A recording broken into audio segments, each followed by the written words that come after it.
Bom, nós estamos com o professor Rudolfo Stringari, do município de Massaranduba, ele que trabalha na unidade escolar Ministro Pedro Aleixo. E ele, como professor de História, trouxe os alunos para ter o contato com a cultura museal. Os alunos tiveram um momento com a presença na exposição dos instrumentos medievais, e o professor aqui tem uma identidade muito profunda que se trata-se do início da indústria artesanal no Vale do Itapucu, e que esta engenhoca aqui montada remeteu ele ao passado, visto de que a família tinha conhecimento em relação à prática de montar engenho, fazer o uso do engenho tanto para farinha, cachaça, serraria, etc. Professor, qual a importância de trazer os alunos da escola Ministro Pedro Aleixo para ter contato com o mundo dos museus? Um primeiro passo, eu diria que sim, que a importância disso é mostrar que a história é algo vivo dentro do museu e não morto, não é coisa velha, mas sim a presença viva, é a vida das pessoas que estão ali representadas em cada objeto dentro de um museu.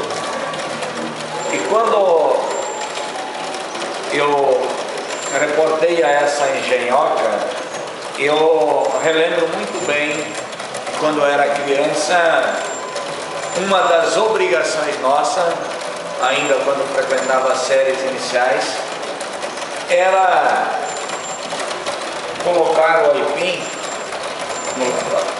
no lavador, onde nós, a colonização italiana, denominava isso de rapador, né, que rapava, tirava a pele daquela camada do aipim, e para depois passar por um novo processo, que era no ralador.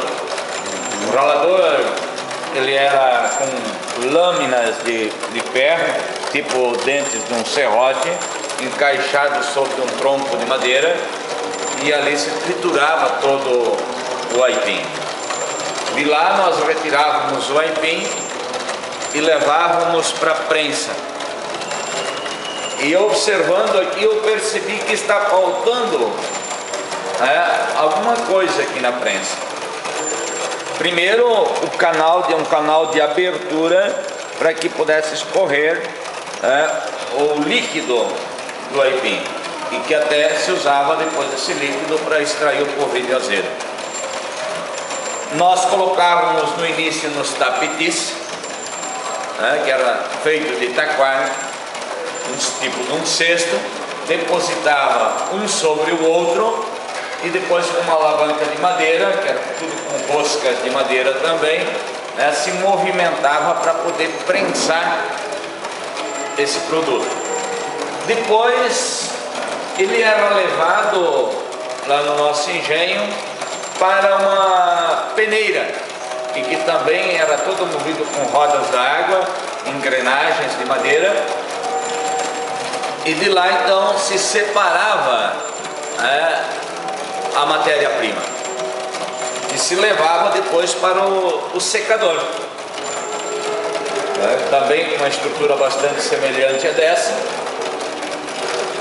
e depois era embalado, colocado nos depósitos essa farinha, no caso. Então, mais ou menos isso. As engrenagens, o fabricante o meu avô era um carpinteiro na comunidade. Uma grande parte das casas de madeira foi construída por ele, por meu bisavô, que é descendente de italianos, que mora na região alta do primeiro braço do norte.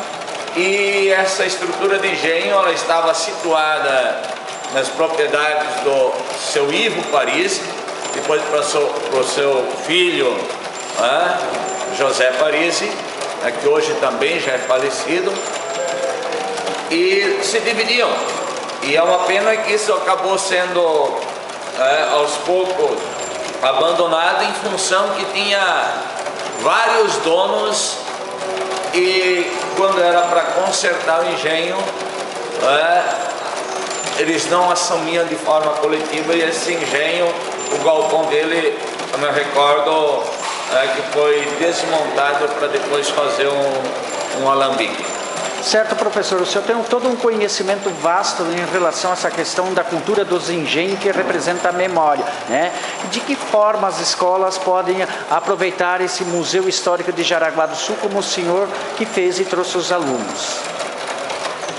Eu diria assim que nós, enquanto professores de história, enquanto historiadores, nós temos que ter esse comprometimento, para que essa memória ela não se apague, continue sendo uma memória viva, para que as pessoas possam perceber toda a evolução desse processo, mas que nós não podemos perder, eu diria, as raízes da onde a gente veio. Toda essa cultura dentro ali artesanal ainda, modos primitivos de produção, ainda alguns deles existem na nossa região. Certo, o senhor falou do seu avô, né, que era uma pessoa que protagonizou, que vivenciou e instalou vários desses engenhos. Fazia as rodas da água. Isso, qual o nome dele? Miguel Stringari. Ele era casado com quem? Com Mística Piscinina Stringari. E essa família veio da onde? Eles nasceram ali mesmo na região, mas a minha bisavó é italiana. Ela veio para o Brasil com 2 anos de idade, a Jacma Stringari. Eu tinha 8 anos quando ela faleceu na época. Faleceu em 1978, eu tive bastante contato com ela, mas o meu bisavô eu não tive a oportunidade de conhecer, que se chamava Ferdinando Stringari.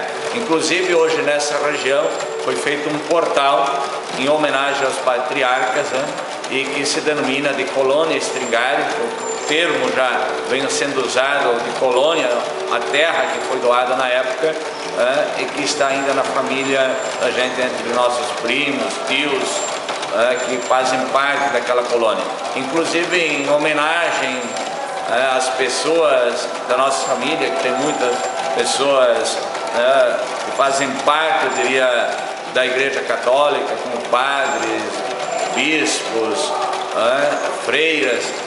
Foi feita uma homenagem, inclusive, aos salesianos de Dom Bosco, onde se construiu uma réplica dentro da colônia Stringari do Cristo Redentor, e que está lá para visitação ao público. Certo. E de que forma o senhor vai materializar essa visita com esses estudantes na unidade escolar?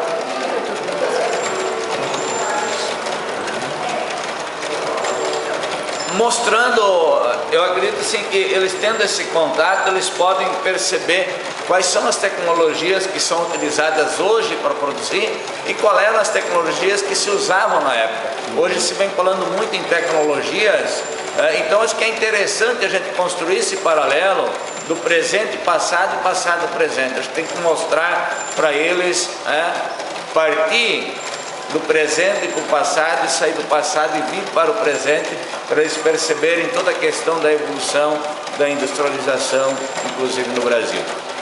Então tá certo, professor, né? Eu agradeço essa parceria, esse momento de interação e a visita do município de Massaranduba, representada então pela Escola Municipal Ministro Pedro Aleixo, e parabéns pelo trabalho de memória e reavivamento da própria história local. E é interessante que nós deparamos aqui com 2 exemplos, inclusive a mãe de cana-de-açúcar. E hoje lá no local ainda nós temos uma coluna. Essa propriedade hoje está no meu nome e das minhas irmãs, e eu estava ainda lá no local semana passada. O chão, o terreno onde estava instalado o engenho, ele continua lá. Tem ainda uma coluna que era, na época, a construção não era feito sapatas de cimento, nada, estava enterrado na própria terra, colocadas colunas, e ainda existe uma coluna de pé. Existe todo o paredão onde estava centrado a roda da água, toda a estrutura de pedra que foi assentada no local está lá. Uma parte da calha onde chegava a água, a parte de pedras continua, a parte de madeira já se perdeu no decorrer do tempo. A represa ainda continua lá no mesmo local, que ela alagava uma área ali em torno de 67 metros de largura por mais de 200 metros de comprimento, com uma profundidade em torno de 3 metros né, de alagamento, profundidade. Então tá certo, professor. Muito obrigado.